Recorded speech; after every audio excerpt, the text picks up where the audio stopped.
this was the page that was submitted in that report that was done by that company that they hired. They actually signed up with that company 2 months before I contacted them, and the report is called the Parks and Community Services Master Plan, which you can only find if you go to the city and ask for it. It's not on their website. That's the south playground that was removed. The north playground is still there. And behind that north playground is a basketball court. And the basketball court and that north playground are accessed by going to the left of that one entrance. You can go to the left and get to the playground and the basketball court, or you can go straight and hit that long staircase and the other trail entrance and the lower elevation entrance. That's the playground that was removed. This is from that blog. These are some of the things that you need to look for: improper surfacing, inadequate fall zones, protrusion and entanglement hazards. These are all examples of what I found on the playground. Entrapment and openings. You're supposed to have everything is supposed to be less than 3.5 inches or more than 9. Otherwise, they're hazards.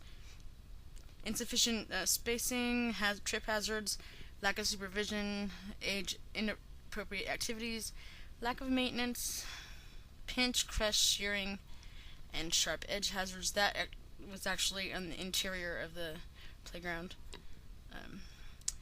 Platforms with no guardrails. My daughter almost backed off with that where that staircase is. She turned to face me and almost went right off the other edge. And then you're supposed to let them know if you find these conditions. So that's what I did. That was the spiral slide. You're not supposed to have at the top of the slide. You're not supposed to have these kind of spaces and at the tops of the slide for this reason, because the kids draw strings on their clothing, end up getting caught, and they get strangled. So that's what they do. It instead at the top they keep it sealed. That's a modern version. So this is basically just overall the what was on the playground, the pictures that I took that I sent to them. You're not supposed to have openings at the tops of the slides. Obviously, that's one of the beams on this structure. So obviously, yeah, this was not maintained, and this is actually what they told me was just old and was actually supposedly inspected, and they deemed it safe, just old. So this is obviously not safe. One of the problems with the lead paint is when it becomes airborne, like it is right there. That's when it's dangerous. That's how I found it when they hadn't contacted me and I went to go look. Half torn down. That's how it sat for almost a year. So this is the way it was. So you'd imagine like the equivalent would be something like this, which is why I looked for funding to try and get something that was the equivalent, because I knew that they would probably pull something like this, and this is what they put in, which is an insult. It's ridiculous. That's pathetic.